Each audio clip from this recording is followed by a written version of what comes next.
বন্ধুরা, তোমরা কেমন আছো?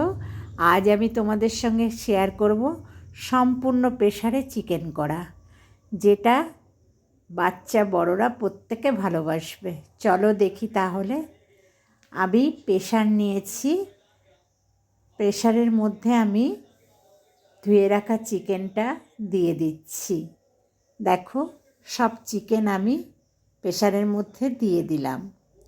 আর এর মধ্যে আমি দিয়ে দিচ্ছি রসুন আর আদা থেতো করে রেখেছিলাম, সেটা দিয়ে দিলাম। আর দিয়ে দেব বড় একটা টমেটো আর দুটো পেঁয়াজ। এখানে 700 গ্রাম চিকেন আছে। আর আমি এখানে দিয়ে দেব, দেখো, 1 চামচ লঙ্কা গুঁড়ো, 1 চামচ ধনে গুঁড়ো, 1 চামচ জিরে গুঁড়ো, হলুদ গুঁড়ো 1 চামচ, অল্প মিষ্টি 1 চামচ, গোলমরিচের গুঁড়ো আর লবণ স্বাদ মতন। তোমরা তোমাদের স্বাদ মতন লবণ মিষ্টি দেবে। আমি দিয়ে দিলাম। আর এই যে ছোট কাপের হাফ কাপ টক দই দিলাম। আর দিয়ে দিলাম ছোট বাটির 1 বাটি সর্ষের তেল। এবার এটাকে ভালো করে আমি হাত দিয়ে মেখে নিলাম। দেখো, সুন্দর করে আমি সমস্ত মশলাগুলো চিকেনের গায়ে মাখিয়ে নিয়েছি। এবার আমি গ্যাসে চাপিয়ে দিয়েছি, গ্যাসটা ধরিয়ে দিয়েছি। দেখো, ফুটে উঠেছে। আমি এটাকে বারবার করে নাড়িয়ে বেশ ভালো করে কষিয়ে নেব। যত সুন্দর করে কষিয়ে নেব, ততই এটা খেতে টেস্ট হবে।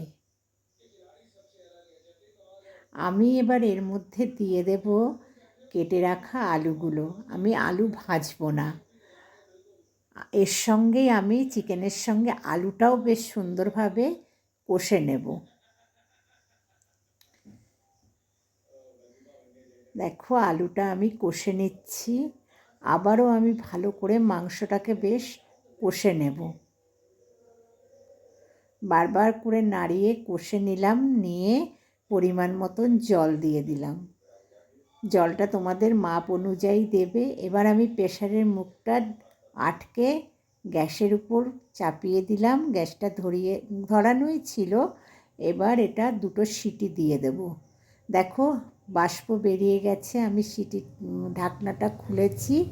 মাংসটা কত সুন্দর দেখতে হয়েছে। এবার গ্যাসটা আবার জ্বালিয়ে দিলাম। দিয়ে খানিকক্ষণ ফুটিয়ে নিয়ে আমি একটু গরম মশলা দিয়ে দিলাম। আবার আমি একটু এটাকে ফুটিয়ে নেব 2 মিনিট মতন।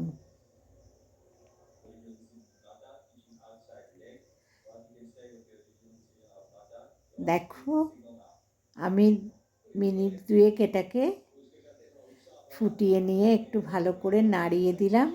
এবার গ্যাসটা অফ করে দিচ্ছি। দিয়ে ঢাকা দিয়ে 2-3 মিনিট রেখে তারপরে সার্ভ করব। দেখো, 2-3 মিনিট পর, উফ, দেখেই জিভে জল এসে যাওয়ার মতন লাল লাল চিকেনের পাতলা ঝোল। দেখো, এটা আমি সার্ভ করছি। এটা এত সুন্দর সেদ্ধ হয়, বাচ্চারা বয়স্করা খুব ভালো খায়। আর এটা গরম ভাতে ভীষণ সুন্দর লাগে আর প্রচণ্ড টেস্ট হয়। তোমরা একদিন এভাবে করে দেখো বন্ধুরা, খুব ভালো লাগবে। আর যদি তোমাদের রেসিপিটা ভালো লাগে, তাহলে তোমরা আমার এই যা ইচ্ছে তাই চ্যানেলটাকে একটু লাইক, শেয়ার, কমেন্ট করো। আর একটু সাবস্ক্রাইব করো বন্ধুরা। দেখো, মাংসটা কেমন সেদ্ধ হয়ে গেছে, খেতেও খুব ভালো।